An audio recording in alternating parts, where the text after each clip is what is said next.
Hello, people. Hello, hello, hello, hello, hello, hello.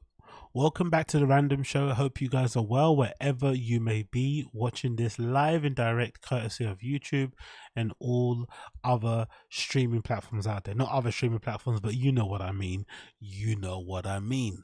Welcome back to the Random Show. For those of you who've been waiting, changing in late, I do apologize for this. This is a very late stream. I shouldn't be up this late. It's 5 a.m. at night. I should be flipping winding my night down. I should be somewhere in some toilet, sniffing some inconspicuous white powder up my nostrils or putting some small little tablet on the tip of my tongue, but instead I'm here with you absolute redax talking about nonsense news that doesn't apply to us, doesn't really nourish us or add anything to our lives, but we find it funny and we laugh, we ha ha, we hee hee, because why the hell not? You feel me? Why the hell not? So big up everybody tuning in. Appreciate all of you. I really, really do. I've got a little ginger shot that I'm currently drinking that I bought from the local Lidl. Right, it's a little ginger shot in the can there, as you can see. That's the scale of my hand. Right, big up the big hand crew.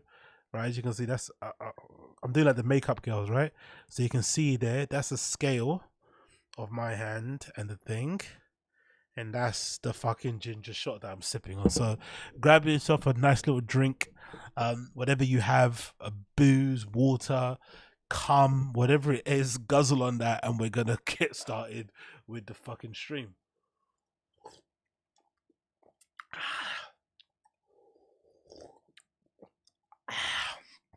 Bumba rotted. So first things first. Let's talk about this quickly. I just realized this. Maybe I'm an idiot, but I just realized this when I clipped this little clip from the recent Two Bears One Cave. I think BERT enjoys the attention he gets when he's fat and when he starts to work out a bit and lose a bit of weight. I know I'm probably the only person that's just realized this now. I actually don't think he has any desire to actually get healthy or to actually get his drinking under some level of control. I actually think he enjoys the attention he receives from people and the concern when he's overweight, when he's being a bit too self-destructive, when he's drinking too much, when he's away from home all the time and not with his family.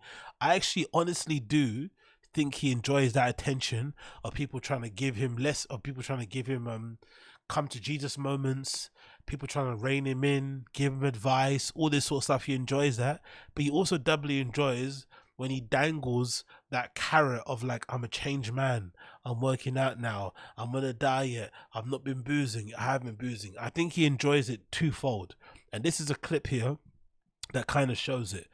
It's a tiny clip. It's probably inconsequential, but I thought this kind of was really funny. You know, when you think about the thing I just said now. So let me just play it for you. You know, this podcast can be so good for your soul and then so destroying at the same time. Wait, what happened last night? So let's just backtrack. You know, it's really been really fun watching everyone change their lives with this 5K by May. We got Jelly Roll involved. So many people. By the way, you look great. Thank you very much. You look great. Thank you. I feel fucking hot. And so all right. I feel fucking hot. Like I wore a belt buckle the other night on stage and I could sit down in it and it didn't cut into my stomach. That's great. Yeah, it's big. It's a big move. What are you down to? I don't know. I don't weigh myself anymore. No more weighing? I don't. Well, no. What I do is I look to see if I have obliques. If I have obliques, then I'm still on the right path. Okay.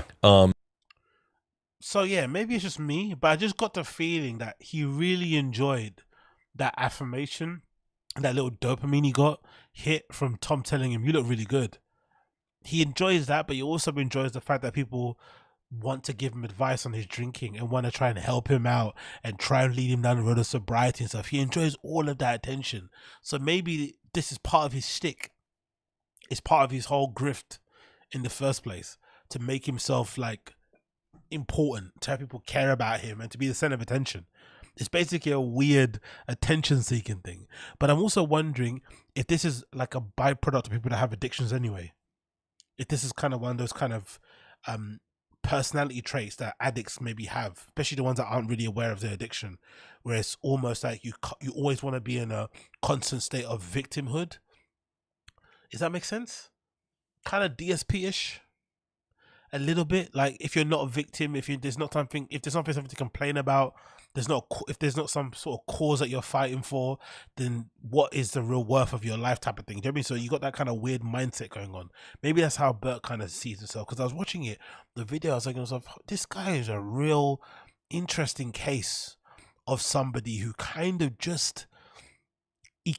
likes to operate in that space in between, like getting your life together and also being down and out. Because in any other walk of life, in any other reality, Bert Kreischer's like a bum sleeping on the street somewhere. But in this reality that we're living, he's like a very successful comedian. He's able to, support his whole family. He sells out tours. He has huge fan base that loves what he does. But in any other reality, he wouldn't be as successful as he is. So maybe he kind of realizes it and kind of just operates within those two, kind of just between the spaces of like being successful and getting his life in order, and also knowing that at any point it could all get taken away. But he kind of needs that friction, that sort of like, that constant stress and angst and that kind of worry that people have that he's gonna fucking die of liver failure or something. He needs that to kind of just keep the attention always on him, to kind of feed that beast of his that just loves the attention and is a consumer attention seeker.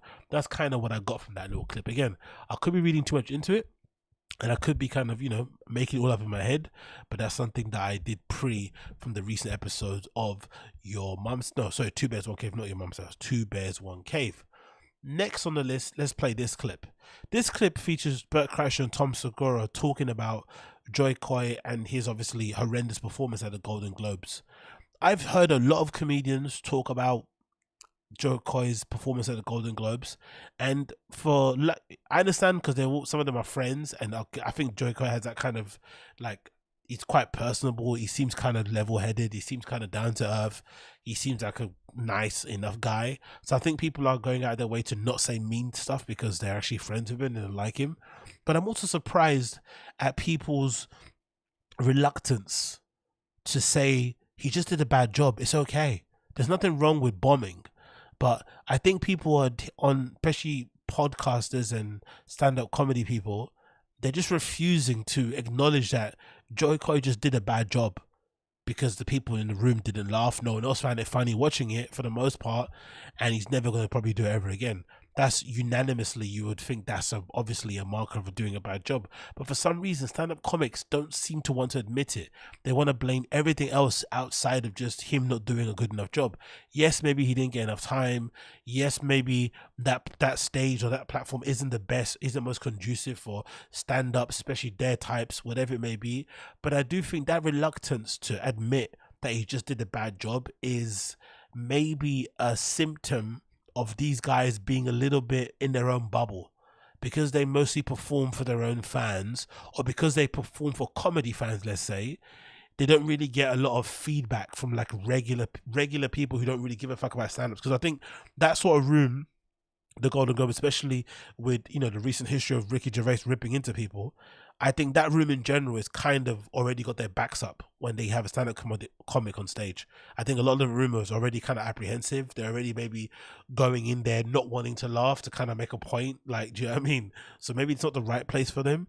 But I also still think there is a skill, there is a talent, there is something to be heralded for somebody who can take their comedy that they do at some dingy comedy club somewhere and do it on that sort of platform. I actually think that's actually the marker of a true comic. Can you do it at some casino somewhere? Can you do it at some dingy comedy club? And can you also do it on a massive stage at the Golden Globes in front of a normie audience? That's actually a mark of a true comedian. But listen to what Bert Kreischer and Tom Segura say about Joe Coy's performance, because I thought it was really odd, because it's almost like they're refusing to acknowledge that he did a bad job. Cool. That's why I couldn't have hosted the Golden Globes. Oh my God. Can you imagine getting that gig? You have to say yes. No, you don't. 1,000% I would pass on that. Don't you think that's interesting? That Bert says if you got offered the gig to host the Golden Globes as a stand-up comic, especially being within Joe Rogan's orbit, you have to say yes. I think Tom Segura is right. You should say no. You definitely should say no, especially if you're JRE versus comedians, because I feel like the press run before you do your gig would be horrible. They would dig out every podcast, every recording, every flipping interview you did, and any sort of crazy word you said, dicey topics you spoke about, they'll just be regurgitating that on every platform until the Golden Globes kicks you off, basically. I think these guys are too risque to do that kind of job. I think Joe Coy probably is the most like PC, or the most sort of like, you know, palatable to the general public, and he obviously wasn't the greatest, but I don't think these guys should actually do it. It'll be bad PR for them, really would be. But I'm also fascinated, because I feel like if Joey Coy couldn't do a good job, why does Bert Kreischer think his type of comedy would fit on that sort of stage? Maybe because he thinks he can do that whole shtick that he does, where whenever he's in front of a really famous person, he just starts sucking them off, right? He does that thing of like being an extra big fan so that they can be an extra big fan back to him. It's sort of like a weird thing he does, right? But I don't think that works in that sort of room. You kind of maybe have to talk down to them or just do your own shit. I don't think you can like suck them off and do a good job. I don't think it works that way. I think we're already seeing with the Ricky Gervais stuff, and with even what's his name called, the guy that I fucking like with the suits, who's had cocaine addiction, fucking Mulaney. I forgot his fucking name, his first name, but he did an amazing job recently at another award performance. But he just did his own thing. So Ricky Gervais spoke down to them, basically treated him like shit, or kind of played to the audience at home. And John Mulvaney? I forgot his name, right? He did a really good job at a recent thing he did. I think it was like the Writers Awards or something. But he did really well because he just did his own thing. He didn't really care about the room too much. He just kind of, you know, did a routine that you'd probably see him doing at another comedy club. So I'm just surprised that Bert thinks it's a gig that you can't turn down. And I'm also surprised that, having seen how badly Joy Coy did, and his act is probably more suited to hosting or to doing a bit at the fucking Golden Globes than his. What would he do? Like, take his shirt off? Like, that's not gonna, I don't know. I think he overestimated his abilities, to be fair. But anyway, let's continue. I would pass on it even if it had a big paycheck. Fucking hell, man. The most whitest thing ever. Why is he just sticking his mouth all over his finger all over his mouth? Like, what is that? Don't you have a toothpick or something? Like, guys are digging food out of his mouth with his... Ugh. Attached to it. For real? 1000%. Because I think you just go like, you kind of know what you're drawn to, you know what you're good at. I mean, I don't know. I'm not good at those jokes. Well, I don't think, I think that's a yes? fucking rough gig, period. Like across the board. Mulaney killed it on his... That's his name, John Mulaney. His governor's ball thing. I saw a clip of that, yeah. He killed it, but that's what he's good at. But no, again, I think they're disrespecting John Mulaney. I think the reason why I like John Mulaney is because podcasters like, comedians like that, they can actually do it in any kind of room. I think you put John Mulaney in, you know, a basement comedy club somewhere, he smashes it. You put him in a theater, he smashes it. You put him in Madison Square Garden, he smashes it. You know I mean, like those type of, actually, I think that level of comic is what everyone should aspire to be. In my field of DJing, I've always said, I feel like the best DJs are the ones that can play for a crowd of 500 people, and the ones that can also play for a crowd of 500,000 people. Like actually being able to play for those type of different audiences who maybe have different sensibilities, different needs, the different spaces you're in, the location, the acoustics, being able to kind of being able to be malleable to the spaces you're in is really one of the pinnacle points, or one of the main traits I feel like of a top DJ. I think for a stand-up comedian, having the ability to perform for a college, corporate, all these sort of things, hitting them off is a good sign that you're actually at the top of your game.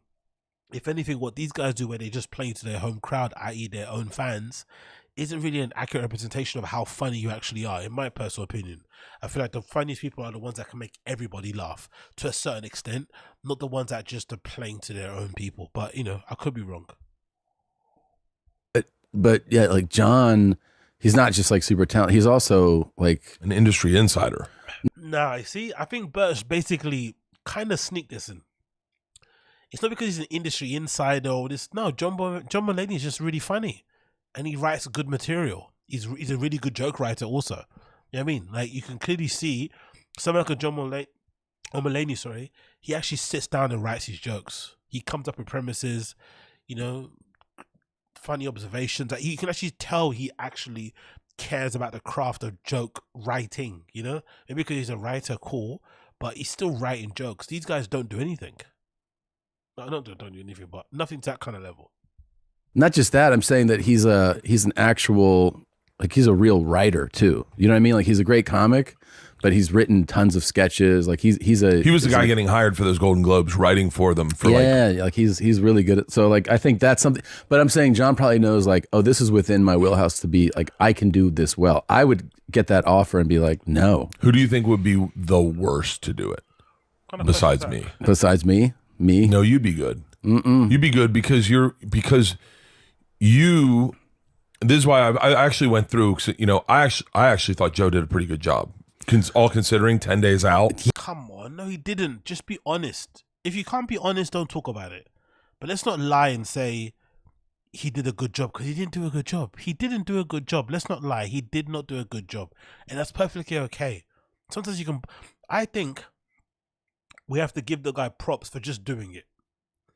But this idea that he had only 10 days, so what? 10 days is enough time.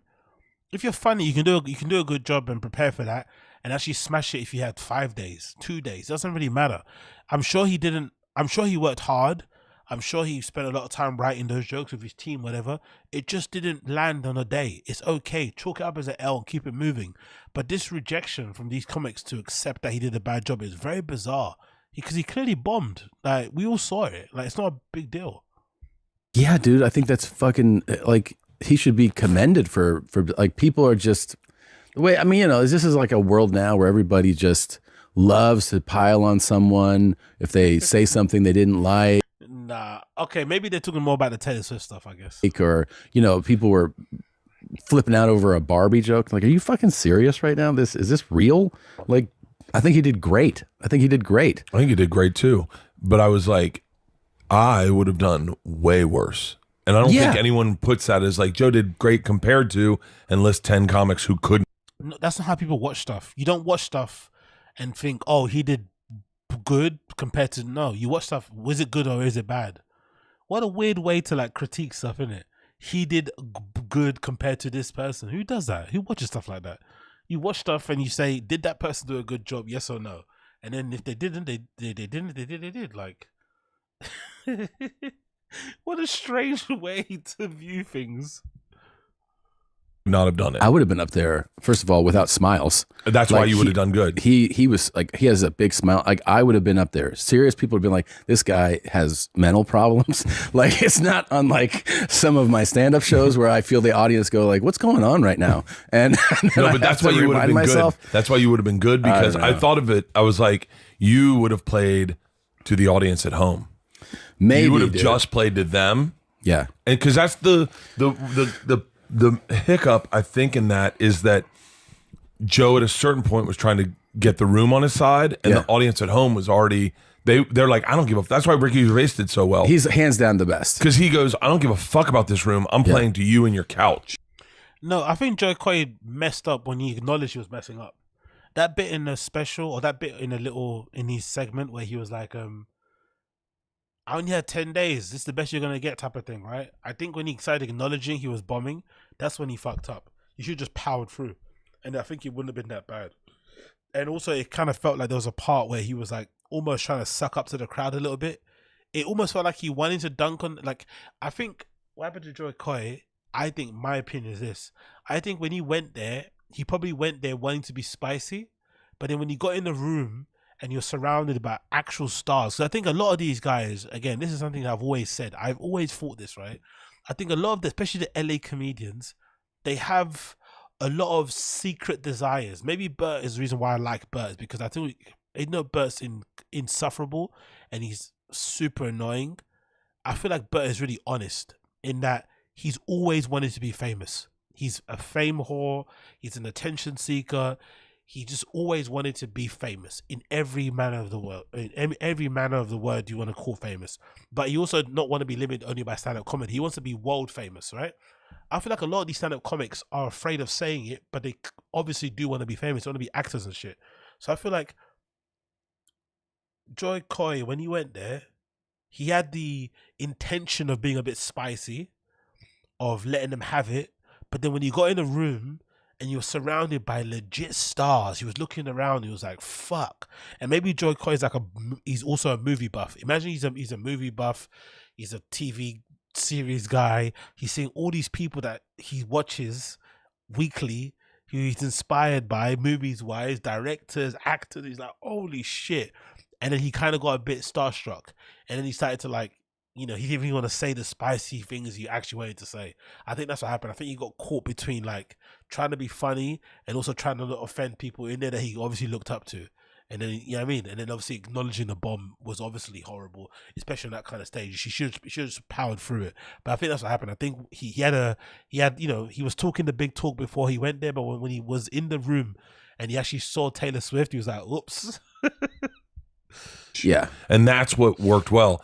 I was already thinking of, I'd only seen one of the movies. So I was just going to write jokes about Oppenheimer. That'd be great if you were like, "I've seen one of these." So, guys, I hope I don't tip the hat too much and you know which one, but Nicolas Cage is here. Did you see Oppenheimer? I would have just gone around and just talked about like Face Off and all the good movies I saw that they did. Yeah. I would have been like, or just you just talk about the Cat Williams interview the whole time. Did you guys see the Cat Williams thing, Club Shay Shay? The only cool thing the only miss I think Joe could have done, which would have been really cool. Yeah. I think if this would have been my move. Celebrate the room. Yeah. But not really celebrate them, but celebrate them in my knowledge of them. Yeah. Like I'd have been like, Leonardo DiCaprio's here. Do Arnie real quick. Let me see What? Arnie from Gilbert Grape. Just you can do it. Just bang it out real quick for the camera. And then you go like that. Do that. Do that. I'll start it off. You do it. Yeah. I'll play Gilbert. Johnny's not here. I'll play Gilbert. You be. And so, but the only cool thing would be if you had said, "I'm not going to roast anyone except for Ricky Gervais," because the crew, and then light up Ricky Gervais. He'd take it as a joke. No, imagine how lame that would be. Imagine going to do your little comedy bit at the Golden Globes, and instead of just doing your thing, you start ripping into Ricky Gervais, a fellow comic, to get laughs. That's the most hacky thing ever, isn't it? Of course Bert would think of that. Of course that's what he would do. Let me do the hacky thing and let me go for somebody everyone in this room hates. Happens to be my peer. Come on, man. Anyway, whatever. You get the gist. You get the fucking gist when it comes to Bert and Tom. You get the gist. God bless Larry David. God bless Larry David. God bless Larry David. You're going to go on tour. You're doing a comedy tour. Are you going to It's not a tour. I'm not going on a tour. Are you going fishing? What are you doing with your free time? Or I'm doing 2 appearances. So what? Oh, it's limited. That's limited. Tour. What am I on a bus now? Don't you just love him? I've always said the same thing. I think most of you guys have also said the same thing. What is this obsession with comedians saying they're going on tour when they're going to a couple of clubs in LA? Yeah, big up Austin Casey. Appreciate it, brother. These guys' convos are just one small level above the TFATK convos of Brian and Brenda. Yeah, I don't know who watches that stuff, but God bless them. Big up Austin Casey. I don't know who watches Tom Segura and fucking Bert Kreischer every week, but God bless them, because it's a lot to get through.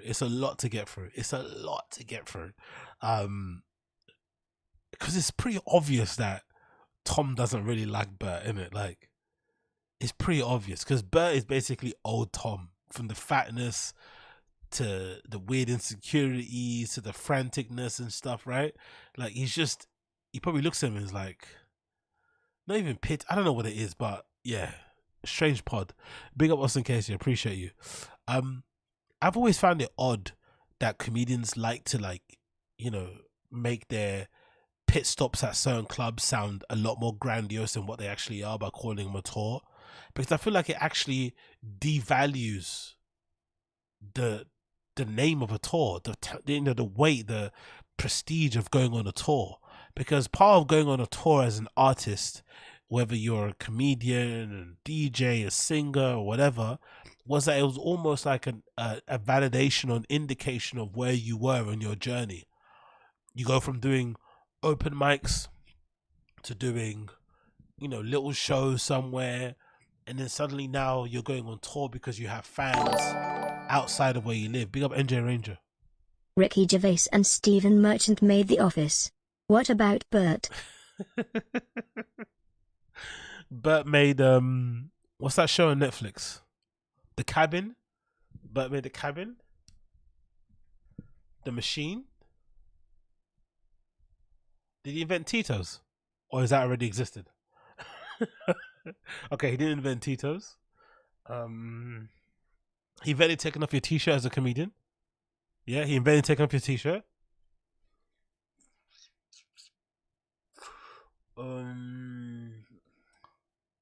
He invented Instagram promotion things, right? The Instagram promo things that he does. Okay, it's it's a Birdie Boy Road tour. He does, yeah. He invented promo, right? He invented promo marketing, right? 4, we got there 4 so far. What's the Bert promo? What has Bert invented?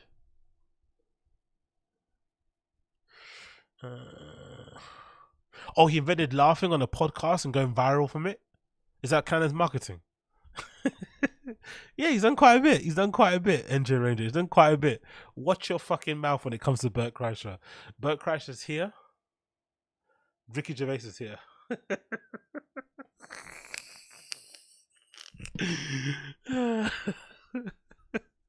You know what's funny? That you said that? I bet you any money Bert Kreischer legitimately thinks in his heart of heart, that him and Ricky Gervais and Stephen Merchant are all on the same level. I bet you when it comes to production, when it comes to writing, I bet you if you was to really sit him down, he in his heart of heart believes he's at the same level as those guys. I bet you any money. I bet you.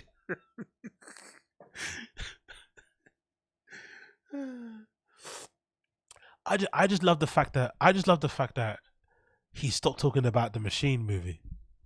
That's the funny thing. He acts like that doesn't exist. Have you noticed that? Bert acts like that movie doesn't exist. He thought he was gonna be Adam Sandler. He thought he was gonna be fucking Adam Sandler. He acts like that movie doesn't exist. He really doesn't talk about it anymore. It's fucking amazing. Now the Machine is his fucking Tiger Thick whiskey, Assad. The Machine is Bert Kreischer's Tiger Thick whiskey.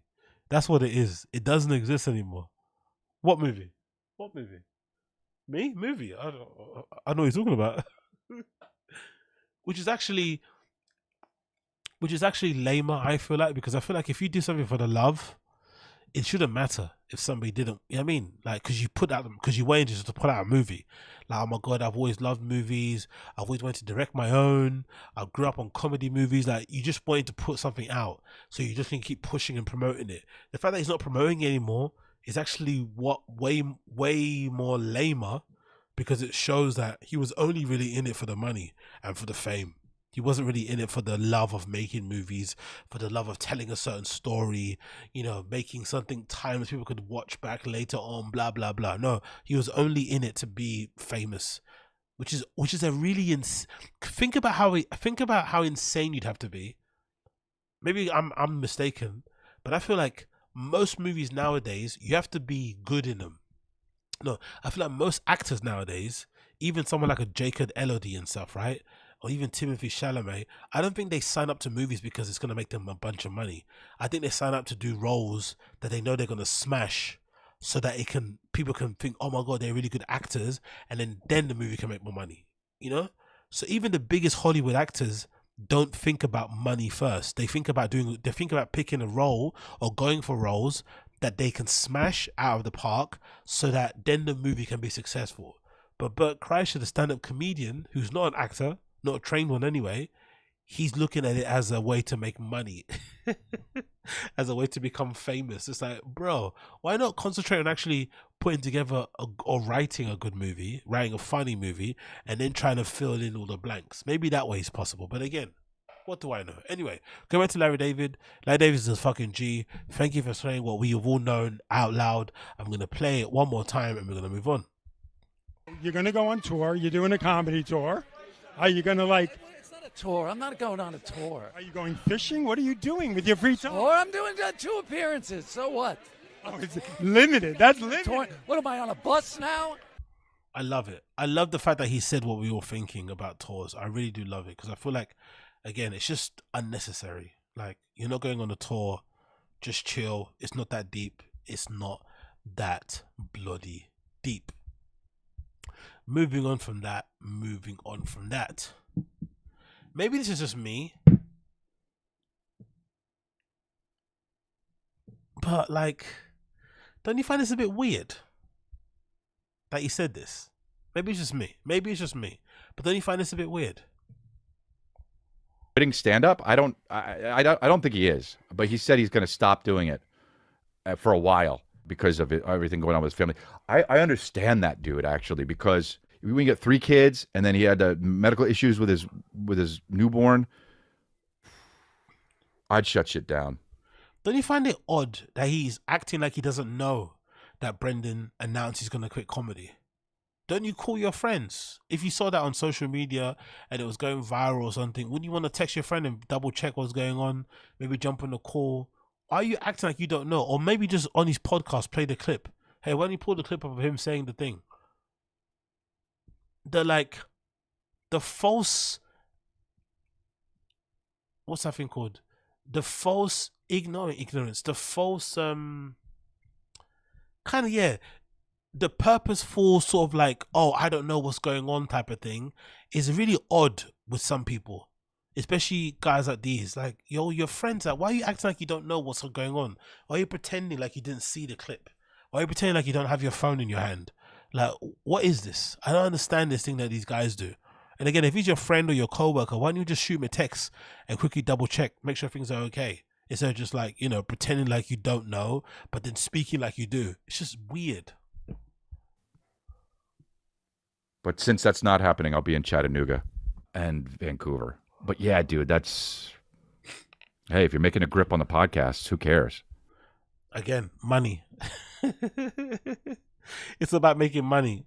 It's not about anything else, right? So if you quit stand-up because you're making too much money on a podcast, but then doesn't make any sense. Surely if you're making money on a podcast, stand-up will just be like a free thing to do for fun, right? That should be the real... I think that's why people say stand-up actually has died, isn't it? People actually say stand-up died because of podcasting, because a lot of the best stand-ups now put most of their attention and energy into podcasting because it pays the most. But they still do stand-up because it's like a free thing to do now, because it's not... And I think even Eric Griffin, who I don't really rate that much, he even said when he started to do streaming, I remember Eric Griffin was like kind of always on the outskirts, never really, you know, part of the gang, you know, kind of left to his own devices. Bobby Lee didn't really want him. Andrew Santino didn't really care about him too much. He was kind of a little bit in no man's land. And I remember one of the good things that happened to him during the pandemic was that he suddenly started to stream on Twitch, and his Twitch started to blow up and some people started to follow him, blah, blah, blah. And I remember him saying at the time when his Twitch blew up, Eric Griffin, that it took a lot of the pressure off of comedy. It actually made comedy fun again for him, which might explain why he's now, you know, doing comedy mothership stuff and stuff, wherever, right? He's got like a weekend coming up there. It might be a coincidence. It might not be a coincidence that the pressure got taken off of him doing stand-up, because obviously his streaming is going well and his podcast is obviously providing him with some level of income, so that he can be a little bit more loose, a little bit more creative, and not have so much pressure, and not come into comedy like, you know, it's life or death, because I'm sure that doesn't help with your artistic expression.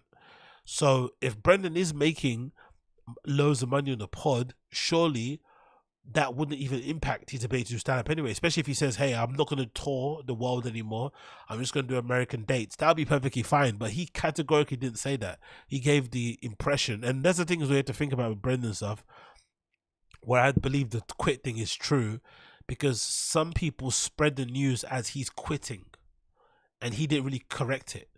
Even though he technically did say, I'm not going to do dates around the world, he didn't really say he quit. But the fact that he didn't correct people makes me believe that he actually does that was his way of quitting. He just didn't want to say it to like, you know, not come across like a loser or like a quitter. But I also don't believe the narrative that he's making a bunch of money. I just feel like it's not financially viable.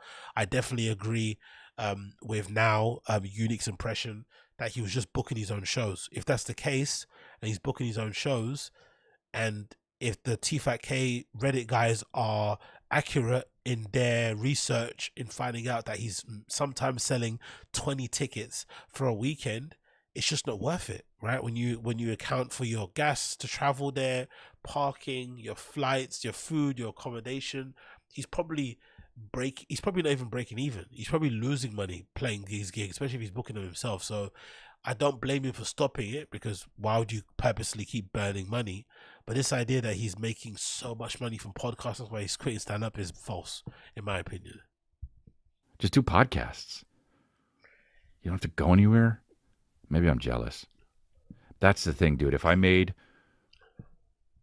well, obviously I make money doing podcasts, but bro, if I made $100 million, bro, not that he did, but I'm just saying, you'd never see me again, dude. And that's a lie, by the way. That's a lie. That's a really interesting fallacy. No, that's a really interesting insight into how we as stand-up comedians are. I don't think you can find a more fame-obsessed, attention-obsessed group of people in the entertainment industry than stand-up comedians. I think they're unparalleled. I honestly do think if you gave Chris D'Elia 150 million, he'd still do this. He'd still be on stage because they just love the attention. He'd still be posting those weird first trap pictures that he does on Instagram. He wouldn't stop. They love the attention. Obviously the money's great, but they love the attention. So this idea that, oh, if you gave me 150 million, I'll disappear. No, you wouldn't. You'd just be even more insufferable. You'd be even more annoying on social media because you got 150 million now. Do you know what I mean? So this idea that money would like make you go away is no nonsense. These guys probably love the attention more than money. That's a weird thing to say, but I think they actually love the attention more than money. You'd never fucking see me again. Yeah, and adulation on stage, people cheering for them and stuff, you know, the dopamine you get from being on the stage, like they just love the attention. There's just too much not to turn away. So yeah, I find that hilarious. It's also, I find Chris acting like he didn't actually see the post, or he didn't see the thread or the post or the retweets or the articles that are written about Brendan quitting stand-up is hilarious. You know, but hey, what do I know? Let's play this clip as well. This clip is again from the Fire and the Kid subreddit. It says, this is what the 1,000 think of those that quit comedy. So let's play, because I think this is an interesting clip, because I think this is a bit really inaccurate, but let me play it for you so you can see what they say. It features Shane Gillis, Mark Norman, Ari Shaffir, and Joe Rogan. This is a long life we got. We're going to do this forever? I mean, you're doing whippets at 78. You know what's sadder? When people stop doing it. Yeah, it's really when you sad. run into a guy who used to do comedy, like, That's you don't do comedy really anymore? sad, especially if they had at least one good set where you're like, you could have figured it or out. maybe even a special or two. Yeah, and you run into right? guys and like you don't do comedy No, I'm anymore. producer now, or no, Dude. I'm just like having. Am I the only person that don't think quitting's a bad thing? This idea that quitting something when it's not going well for you, or when you've had enough, or when you want to do something else is a bad thing is really strange. But I feel like it's like it usually comes from people that have found the way to make it, right? I think it's a weird consequence of like it's a weird consequence of being one of the ones that made it. Just because you made it, you feel like everyone else should stick with it. But some people just can't, or they just will never make it also, especially not to your level. But I think because you do make it, you technically do have this, or technically you end up having this weird sort of like pull yourself up by a bootstrap mentality that all these guys team seem to have, which is interesting because a lot of these guys have kind of made it because of their association with Rogan. You know, that's how they've kind of made it. And obviously they've not been dumb as Brendan has, because I think Brendan's a unique case, because I feel like Brendan's main error was that he never really tried. That's my main thing. I feel like, yeah, he can talk about the work ethic of like having loads of pods and stuff, but I feel like Brendan never really tried to be a good stand-up. I don't think he really cared that much. He just went through the motions. I think you can tell he put way more effort into podcasts than he did stand-up. My personal opinion. From the amount of shows he does to how consistent he is when he records. Recently, he went away, obviously, to look after his kid. The Fire and the Kid episode was terrible. You know, the one without him was terrible. The one without him on the Golden Hour was terrible. So even though he's not the greatest podcaster, not the greatest communicator, he still adds something to those shows anyway, right? So I think his podcasting has been great and has held him down because he's put more energy into it. His stand-up hasn't been so much because he hasn't put energy into it. So I think Brennan's a unique case. Did all these guys around the table, they all took the Rogan cosign and they ran with it. I don't think Brendan ran with it. That's why he's had to stop. But I also think it's good because Brendan should stop. As Marty Moose says, Brendan should stop because it wasn't going well for him. What should he do? Continue selling 20 tickets for like a weekend day in like LA somewhere? Like, that's not good. That's actually not going to be good for especially your overall mental health, right? Going to fucking play at a place not far from where you live and, you know, meant to be your home base and you can't sell more than 100 tickets. That's actually quite embarrassing. You probably should quit. You probably should look at alternative means to kind of support your family or go back to the drawing board. But I don't think it's a shame thing. I don't think it's a bad thing. Obviously, the way it happened might be a bit embarrassing, but it's actually a smart decision to make. Like, you decide to quit as opposed to, you know, it slowly but surely trickling down to a point where you should, you know, the job makes you quit. But I think the point in the beginning was interesting when Mark Norman said, like, are we going to keep doing this until we're 70? Like, and he made a correlation between Ari Shafir being somebody that's doing whippets and stuff at his old age. And I feel like that's a very good summation because I feel like there should always be an end to everything, really. I don't necessarily think you should do anything until the very bitter end. Unless obviously it's your vocation, you feel like it's your calling.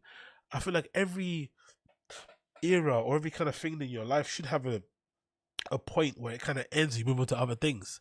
But maybe this is the whole point of these guys. Maybe they don't have other things. Maybe all they really do have, you know, that's really an interest in them or that keeps them alive or that keeps them wanting to wake up is comedy, which probably explains why a lot of them don't like being at home with their families because they only really love to do stand-up and they only really love to be around other stand-up comedians and be in green rooms and shoot the shit and bang, you know, waitresses behind fucking doors and stuff. Maybe that's what they actually do enjoy. Fair play. But I feel like there should always be an understanding that it's never going to last forever. You should always be aware of that and kind of work towards it and not just sit there and be surprised when suddenly no one's turning up to your gigs. But yeah, I don't think there's anything bad in what Brendan did. If anything, the worst thing Brendan did is that he didn't respect the blessing and the opportunity he was given by Rogan. That silver platter he was given, you know, the keys to a fucking career and stuff in stand-up comedy, he disrespected it. He didn't really like work at it or honor it, and that's why he ended up kind of having to, you know, call it quits, really. That's why. Because I feel like as bad as Brendan Schaub is at stand-up comedy, I feel like there's probably hundreds of people out there who are worse than him who are making a decent living from it and they still can tour. You know, that's the main thing. I feel like there's a bunch of people out there that are able to tour and make a decent living off of stand-up, and the fact that he hasn't is more so a sad indictment of him as opposed to anybody else, in my personal opinion. But hey, what do I know? Next is to look at this clip about Brendan talking about being subpoenaed for the car crash that he was a hero in. I still don't know if I believe the story about him going, you know, he was on the way to date night with his wife in his Porsche, which I don't think he has anymore, right? Because I don't think he doesn't talk about that Porsche. Does he still have that Porsche, that GT2 RS or whatever, the blue one, right? The one with the craziest fucking spoiler and shit. Does he still have that? I don't really know, but I remember he said with the roll cage in it. I remember he said he was on the way to a date night with his wife, and you happened to pass an accident on the highway, and it involved some guy trying to like suicide his family by driving into the side of the wall or whatever, and he ended up basically being the hero because he pulled the kids out from the car before it kind of blew up and stuff. And I'm not really too sure if I even believe the story, but according to some people who were there, I think there was a woman on Facebook who kind of corroborated Brendan's side of the story. He shared it onto on the pod, and now I guess the person involved in that car crash is being, is being charged for whatever the crime was involved in that car crash. So they obviously called Brendan to be a witness because he spoke about it, I guess, on a public platform. But the way he tells the story of how he was made aware of it, it just makes me feel like he's unnecessarily lying about something he doesn't need to lie about. And the main part is the subpoena stuff. It just seems a little bit odd. But let's play the clip anyway. So you remember when I saw that accident with those kids I helped out? Yes. Where the dad tried killing everybody? Yes. Dude, I didn't know this. I got subpoenaed. I was at the car shop. 2 cops walk in, give me a subpoena. I'm like, what's this for? Like, you're a key witness in this trial coming up. And I was like, okay. And they're like, you have to be here tomorrow. And it was like right the baby girl stuff's going down. I'm like, it ain't happening, man. They're like, oh, no, you have to. Otherwise, we'll arrest you. So that's the part of the story that I think is a lie. So somehow he's trying to make us believe that the police tracked him down to this car garage he was in, where he was sitting down on his phone while this Hispanic man probably was working on his car. He's trying to make us believe that he was like in a scene out of like CSI Miami. They subpoenaed him while he was like on his phone in the car. Like, what? Surely he just got a regular notice that everybody else does, like a letter through the mail, or maybe an email was sent to his agent or something. Why is he acting like he's in a plot of some low budget police drama or something? Like, what is this? And I think this is another indication of like just how much of a pathological liar he is, because he might be telling the truth, but because he lies so much, it's hard to just take what he says at face value. Especially this weird, it's like a weird detail to include because it doesn't really add anything to the story. You could just say I got subpoenaed. I didn't really want to go, but then when I Googled it, I found out if you don't go, they can put a warrant out for your arrest. Or it said on the letter, it said on the subpoena itself in big bold letters at the bottom, if you don't respond to this, you're obviously there's gonna be a warrant out for your arrest. Why would you add the detail of like, oh, the cops came and subpoenaed? Like, just a strange detail to add to the story just to make yourself sound more badass. But it actually does, in a weird way, make it sound like you're lying, because why would anyone believe that you're that important? It's just a strange thing to say. Again, who knows? He could be telling the truth, but I thought that part of the story was very bizarre. You're mandated to go. Yeah, mandated. I didn't know you had to be a witness. Have to. So you went and had that. I had to put on Was the guy there? Oh yeah, to put on a suit, go at 8:30. I don't know if you know how the judicial system works. Oh, dude. I got there at 8:30. I didn't do shit till about 3:30. That's right. And I go, I'm gonna leave, and she goes, you can, but if we call and you miss it, it could be a warrant out for your arrest. That's how they get you. No, you'll stay there in that really. What you'll do is you'll stay in that court area, which is super comfy with those benches and criminals. Yeah, because look at how Brian is sitting in that chair. He's such a small man, isn't it? Look how he's sitting in that chair. He's like a literal baby in a buggy. Look, his hips don't touch either corners of the chair itself. He literally looks like a little baby, innit? Like a little child. He looks like a Californian Hezbollah, right? Silver Lake Hezbollah. Look at him. He's so tiny in that chair. Everyone's going in and out. So I've never seen more guys with tattoos on their face in my life. Yeah. There's just a bunch of gangbangers in there. But I did, I watch a bunch of, crime docs and murder mystery stuff. I did feel like I was on Law and Order. I'm surprised, again, he said law. I'm surprised he didn't say, oh, everyone mistaked me. Everyone was looking at me like I was a criminal or something. I'm surprised because of my tattoos. I'm surprised he didn't say that. He actually just said, oh, everyone in there looked like they were from law and order. Let's go back that one more time. He can't pronounce law. Law. Listen, law. Listen. Crime docs and murder mystery stuff. I did feel like I was on Law and Order. Law. One more time. Crime docs and murder mystery stuff.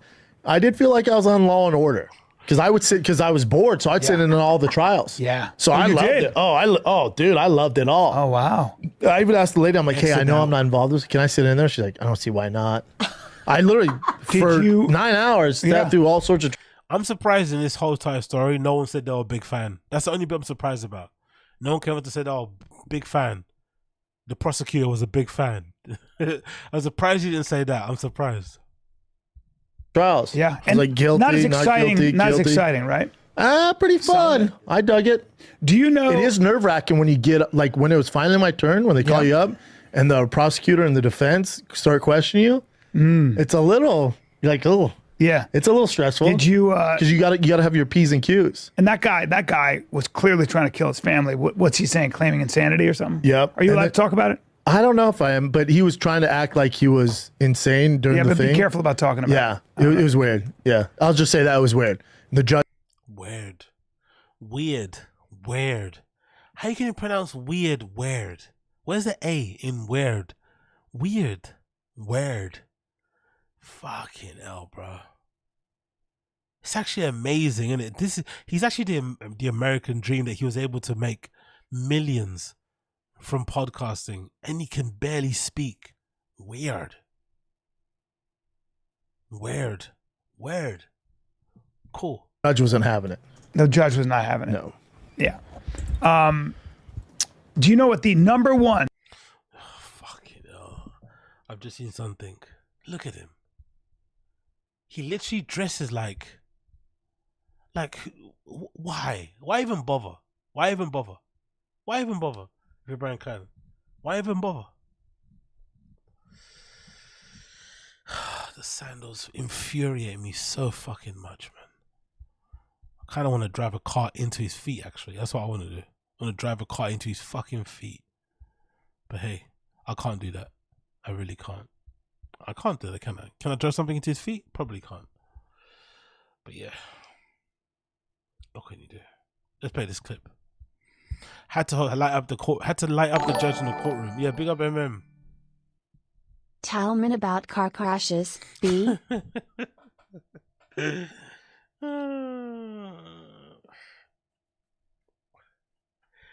Do we even believe his account? I think the car crash obviously happened. Does he jump over the fucking freeway to go and pull the kids, or does he jump into I don't know. From a burning car, I don't know. I think it's all cap. I think personally it's all cap. Anyway, this is another part of the story that I felt like makes me believe that whole subpoena thing was a lie. Especially how he said that they tracked him down in the garage that he was in randomly. Like, who told him he was there? Like, whatever. Let's play this clip. You said insane. Using dramatic words. I'd be like, this is insane. He's like, you said insane. So what did you mean by insane? You're like, no, that's how I. Oh, wow. Oh, that was trippy. But then he started poking the bear. Then I had to. They'll trip you up. I had to light. No, they didn't trip me up at all. Then you lit him up. I had to light him up. We I started had the poking the judge bear. laughing. Oh, yeah. I had the judge laughing. Yeah. So the man who quit comedy the other day, he can't sell tickets, allegedly was in this courtroom lighting up the prosecutor and making the judge laugh. He turned the courtroom into what? A comedy show. What movie was he watching? Was he watching some movie? And he saw a scene in there where, I don't know, some Jim Carrey movie where he plays a lawyer that's funny. And then he just like absorbed it and thought he was like on this, like, come on, bro. Come on. So you lit up a lawyer there, right? You were able to fucking outsmart a lawyer. You were able to, like, you know, trick the lawyer with your words. With your words, sorry. Like, come on, bro. Come on.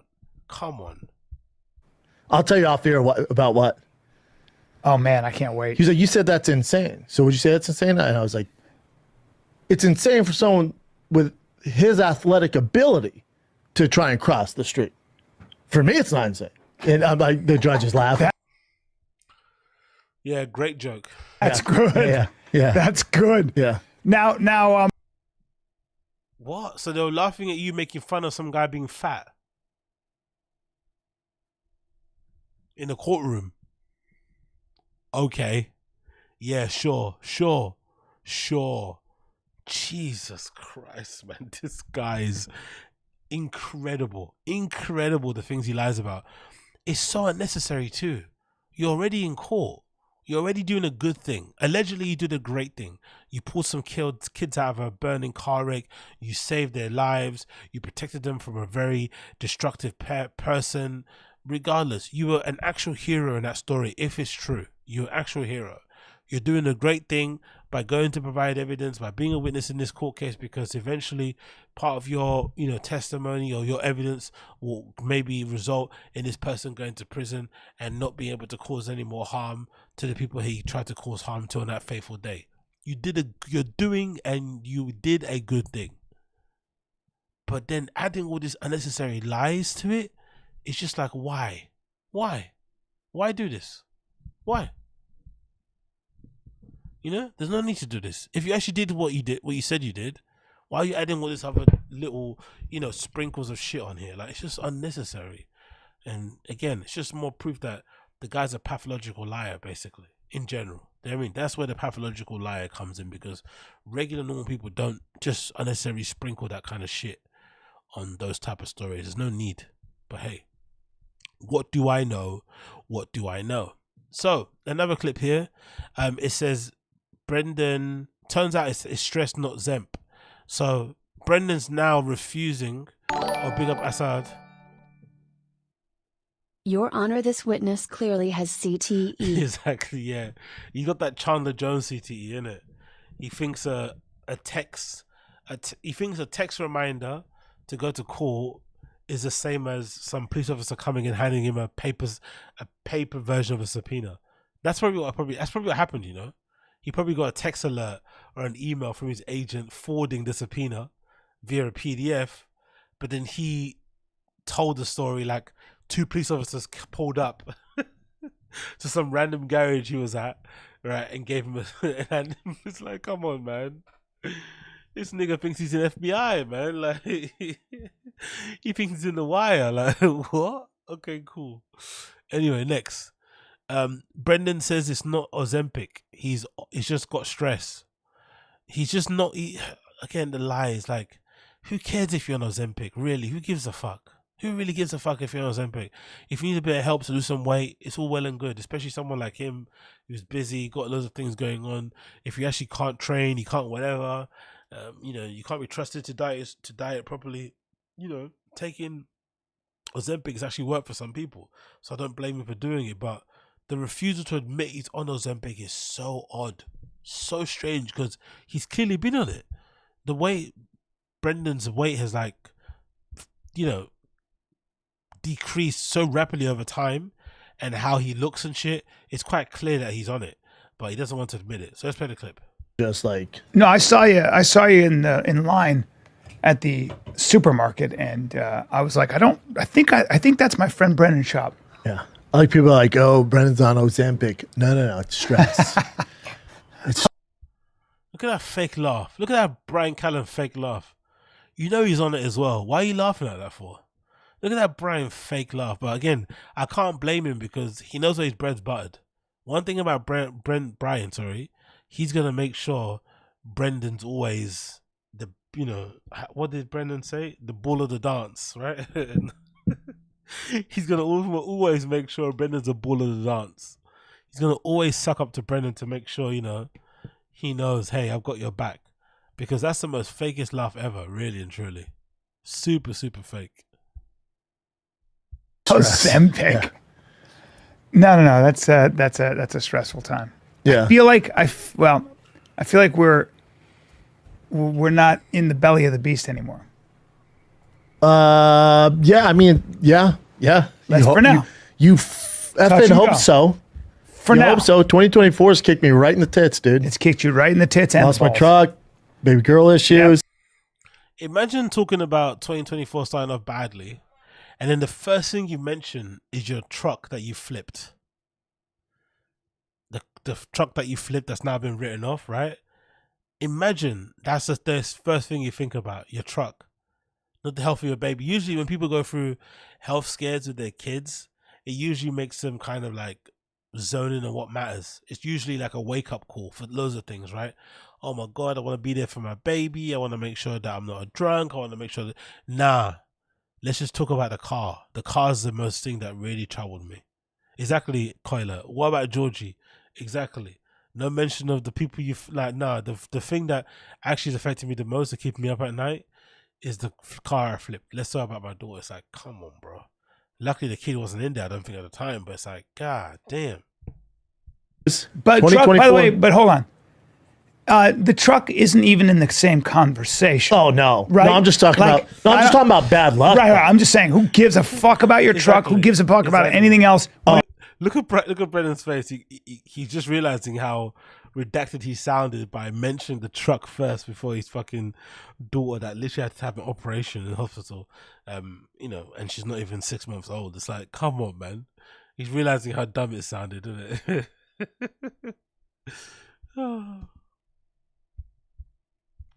It's your kid? Oh, 100%. I'm just saying that, like, that sucks. That sucks for me, dude. Yeah. And that's how I kicked off. That sucks for me. Do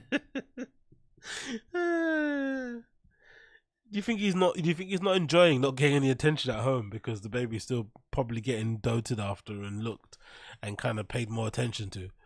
Imagine if that's the case. Imagine if these comedians actually get jealous about their families paying more close attention to the kids in their lives as opposed to them. I bring all the money. Why ain't no one talking to me? I'm the whole reason why you guys are living in this mansion. Why is no one interested in my life?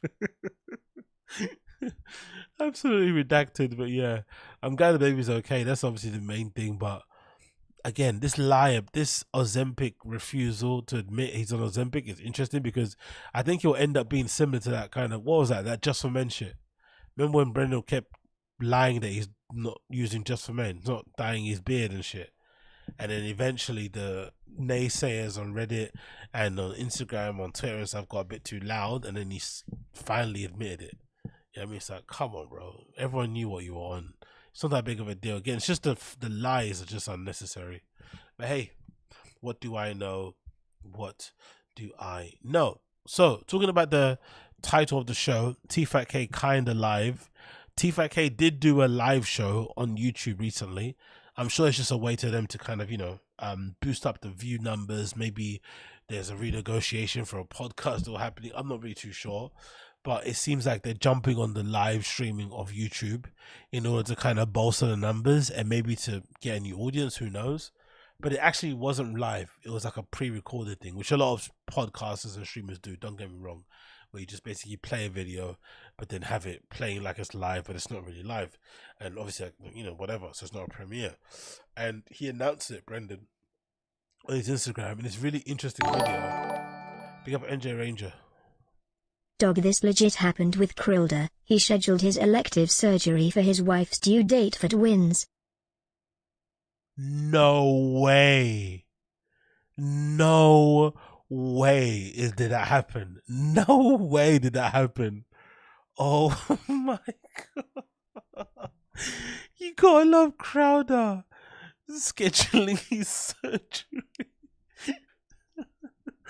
Oh my God, can you imagine how self-absorbed you have to be?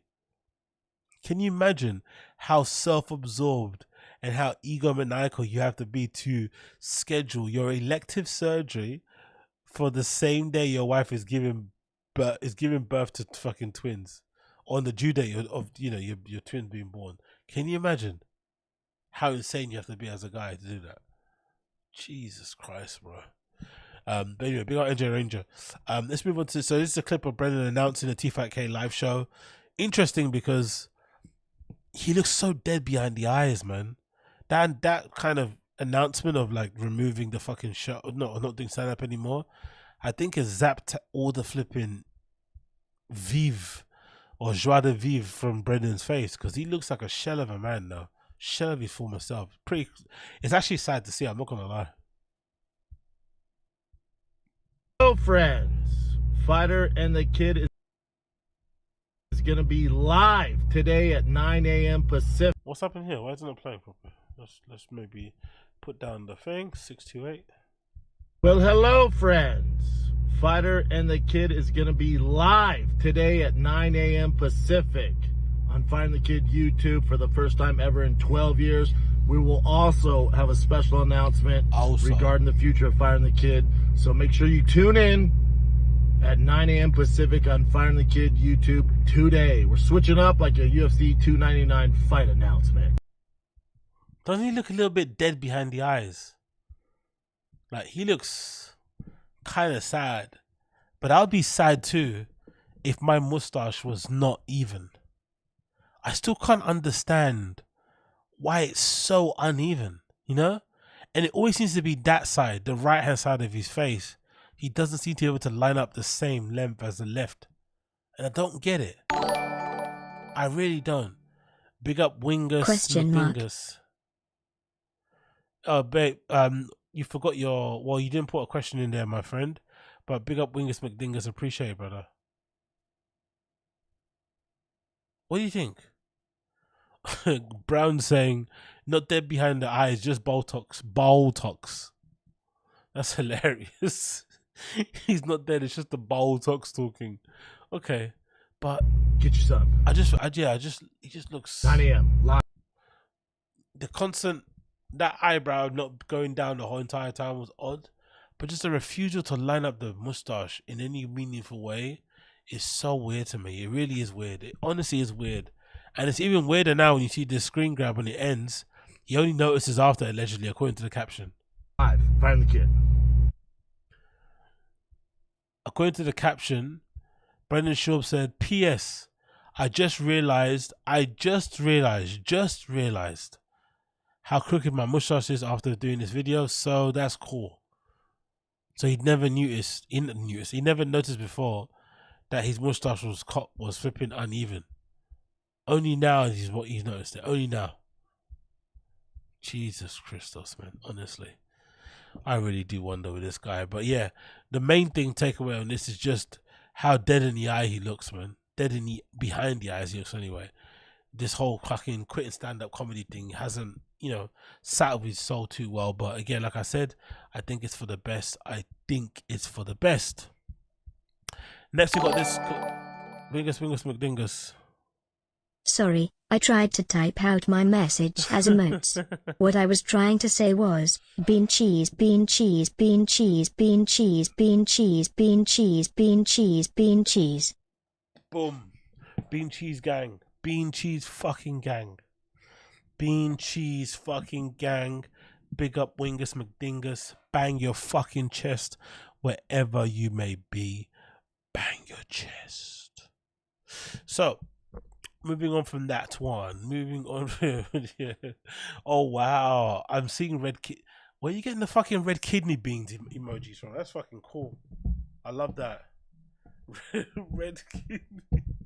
Actually, kidney beans as well. That's fucking cool. So let's jump onto the TFATK live show. Because there's a bit here where Brendan kind of talks a little bit about quitting and the reasons behind it and all of the, attention on it and how it's gone viral, all this sort of shit. It's an interesting little clip that I want to play here, and of course I want to comment on it along the way also. If you want to watch the clip in its entirety, you have to go through the whole entire Fire and the Kid podcast. So that's the episode. So don't cry and complain that I'm going to be pausing it, please, for the love of God. So if you want to watch it yourself, watch it. It's episode number 693. And they kind of speak about Brendan quitting. It's a bit of a long section, but we'll just play it all the way through so you can hear what they say. Yeah, there I am. There's old Camel boy. I miss that jacket. It's nice to see jackets. What happened to that jacket? I lost.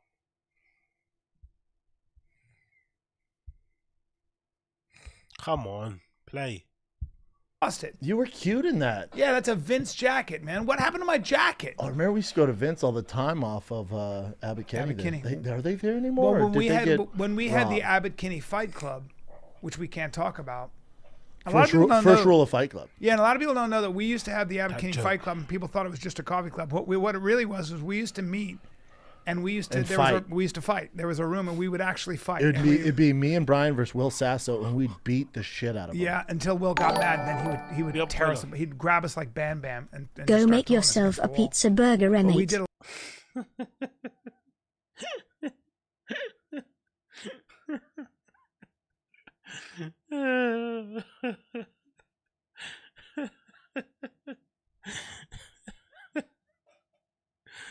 Honestly, man, honestly, I've not seen something more rancid in my life than that fucking pizza burger. Wow. But yeah, big up Koy. No, I'm not going to go meet myself a pizza burger at any point in my life. Hopefully not. Hopefully not. There's probably no. Let's not even go. Let's not go there. But big up you. Appreciate you, brother.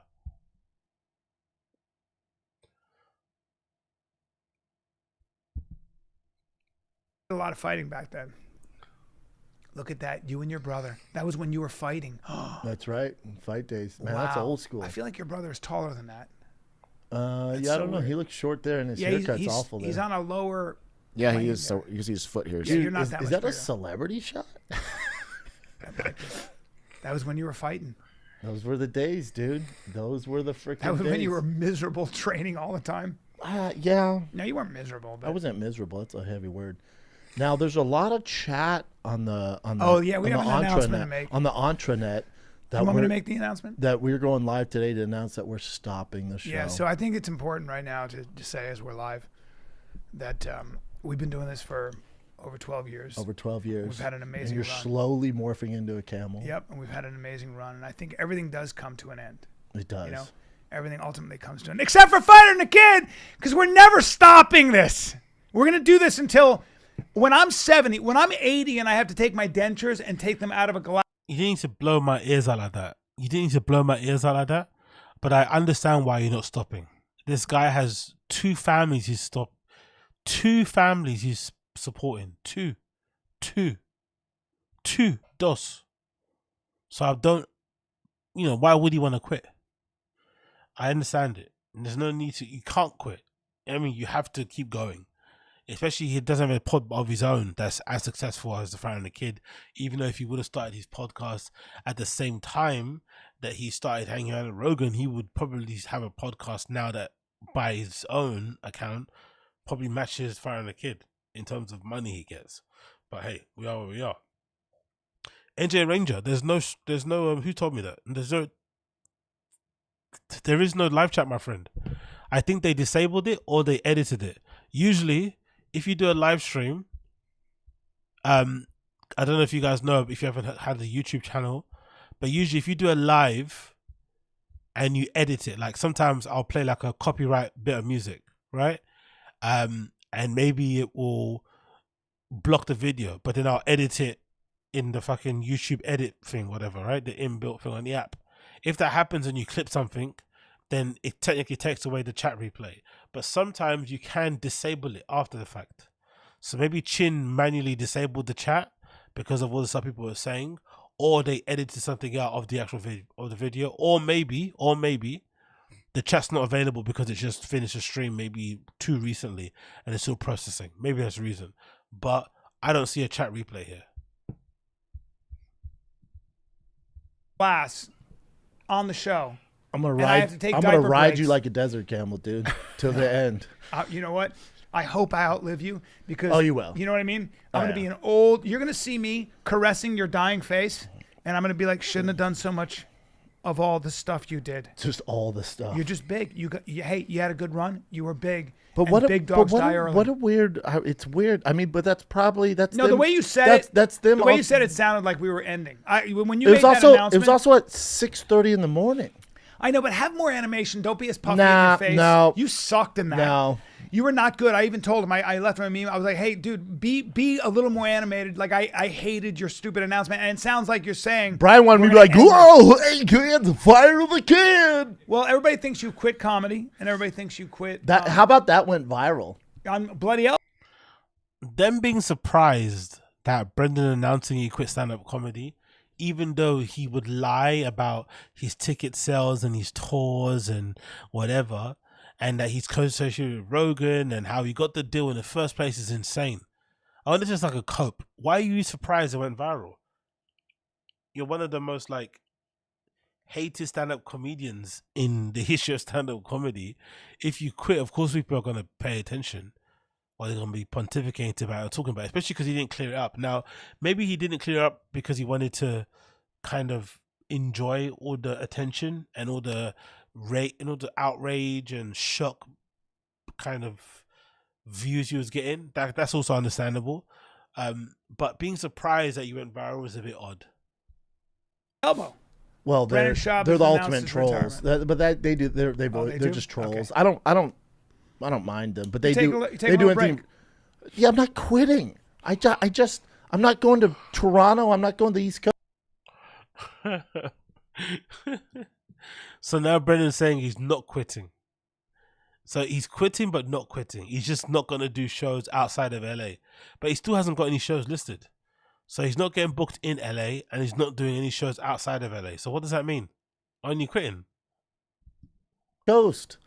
I've said next week. We have a show in August. I'm sorry, in Austin. We have a show February 15th. In One Austin. show live only. show with probably some very special Big guests. guests. Fire and Kids That's going all I'm live. saying. It's one night only. One night show. only, one show. Vulcan at Gas Company. The mothership stepmom. Yeah. We're at the Vulcan Gas Company at 10 p.m. One show only. Fire and Kid live. 10 p.m. One We show. have a residency only. there. We have we want to start once doing a this month. once a month. Fire and Kid live. The energy, the comedy energy is in Austin. No matter what people. That's actually a good idea. Say. Thank you to Joe Rogan. That's actually a good idea. I actually think they'll do much better doing the show like that or doing live shows as under TFATK. Because actually, weirdly enough, I think they'll actually make more money and be way more successful at stand-up if they did shows together. But I'm sure Brian probably doesn't think Brendan's at his level. His fans probably a bit insulting to have Brian, open his shows, or he has open, like, it just probably doesn't work, especially with their egos and shit. And maybe fundamentally you just want to keep the money, which is understandable too. Why would you want to split the money with somebody if you can just keep it by yourself, keep it to yourself? So I think that's what the main issue is. I don't think they actually want to share the stage often, but I think if they did a TFATK show on a regular, they could actually build it up into being something. It actually could, like, again, because I feel like that brand is probably stronger than them, really, to be honest. Odd to say again, because it's tied to them, but I think the TFATK live show will actually work. And a lot of other people. So there's a lot of The energy's where we go, Brian. Thank you. So why didn't you move to Austin? Yeah, I know. That's interesting. Austin's where the energy is. Why didn't you move to Austin when you had the chance? I bet you they're both kicking themselves, isn't it?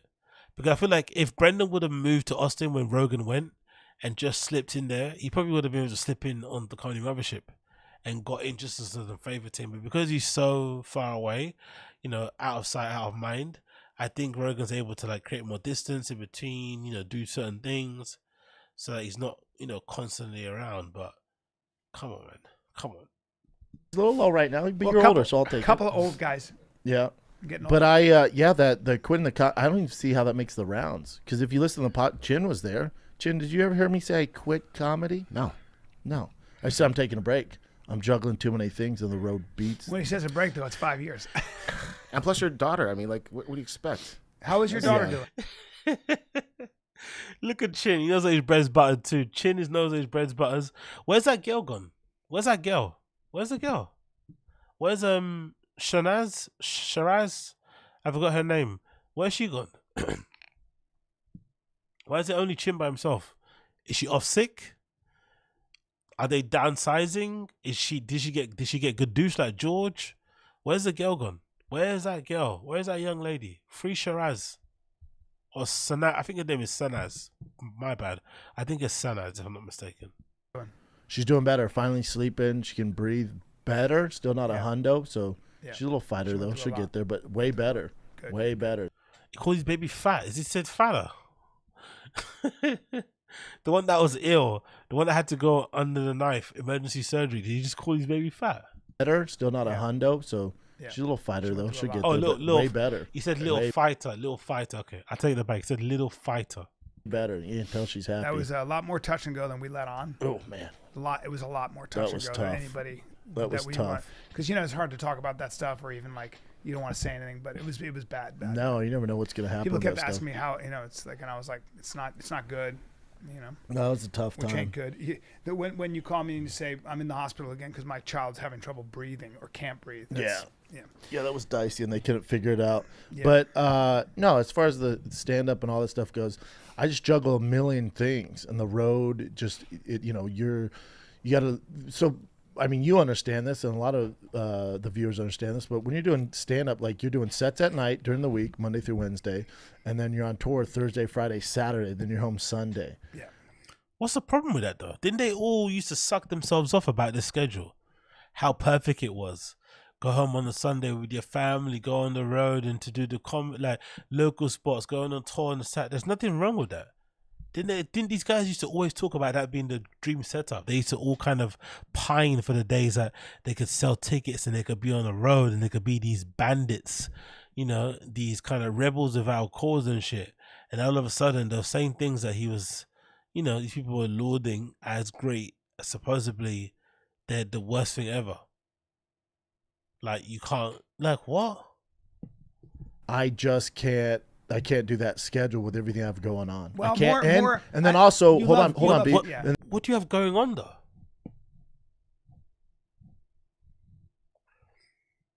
Because that's the thing that's really interesting about this. Because I feel like, as bad as it is to say using your family as an excuse, I feel like there's a lot more honor and a lot more understanding to be like, you know what? I feel like I haven't spent enough time with my family. And this time being with my daughter, obviously in unfortunate circumstances with the whole flipping, you know, surgery, but it reminded me just how much I've missed out on with my family. And I want to take some time to be with them. That'd actually be like like a nice, honorable, kind of stuff. Yeah, just a nice way to kind of like speak about your family and to basically say, hey, I made this decision for the strength of my family and to, you know, strengthen certain connections and shit. But now he's trying to make it seem like the things that are almost mundane and routine are the issue why he can't play for England. It's like, come on, man. Come on. And then also, my son's football coach, baseball coach. That's what you. That to me is the real reason you love coaching your kids. Love it, absolutely. You know what's funny too? Didn't he say he's coaching his kids? So allegedly, you're quitting stand-up not because you're coaching baseball, right? No, you're quitting because you're coaching your own child. Like, come on, man. Come on. Really love it. Hate missing it. Can't miss that. But then also I just got a lot going on. And it's okay to just kind of step back from one thing, do this thing, step back. I can go in and out. I feel like if I gave... Not really, though. I think that's obviously another proof that he was only in it for the money. He was only in it for the money because surely if you're doing comedy to be funny, it wouldn't really matter where you go and perform, really. You could do little sets here and there just to kind of, you know, sharpen up your jokes and shit, get your shit tighter. But it would never really be bothered about where, you know? But obviously this, you know, guy was only in it for the money and the fame. And the moment it didn't seem to make money sense or fame sense, he went absolutely, you know. He said, you know what? I hang up my hat. I'm going to leave the microphone on the stool. And that's it. That's my time, guys. Great. That is, I mean, Jesus, man. Horrendous. If I said, hey, here's enough money that you're set for life, you would, there's a good chance you would literally never leave your home or the fields on which your children are playing. Yeah, good chance. Come on, Brian, bro. The sucking off a Bappa's too much, man. Come on. He knows you're going to stick with him. Relax. He's not going to fire you. Still podcast, though. I'd still podcast. Yeah, maybe. You might, but I think... I would. Because what are you going to do? Yeah, when they're at school and they're getting older, what do you do? Yeah. But no, I love it. There's nothing else to do with your time when your kids are in school than podcasting. There's nothing else exists. No other hobbies, right? No other interest. Great. Absolutely love it. Yeah. It's a good time. Yeah, no. Is that it? I think that might be it. No. But yeah, it just showed but we've done. Yeah, big up Robert Henry Poet. Appreciate it, brother. Shout out to Taz, and shout out to Brendan Schaub, an open mic comedian's best motivation. Sets and reps. Beans. Cheese. Cheese. Big up my guy Robert Henry Poet. Yeah, that's the weird unintended consequence of these guys, isn't it? They're so terrible and so average at what they do, but they get paid so handsomely for it. It's impossible not to get motivated, you know? In your own little bubble, your own little space, wherever you are in the world, it's impossible not to get motivated because you know, Argon. You know, if you gave it just an inch bit of shot, more determination, you know what I mean? You could maybe get there. Maybe. Not all possible, but maybe you could, because if these readouts can, anything is possible. No, but yeah, it just showed like, but we've known this. Everyone knows this. Like the fake news out there, like that's more interesting than fake news. Brendan's daughter's sick, so he's stepping back for stand-up to focus on family. What? Didn't that sick video get like millions of views too?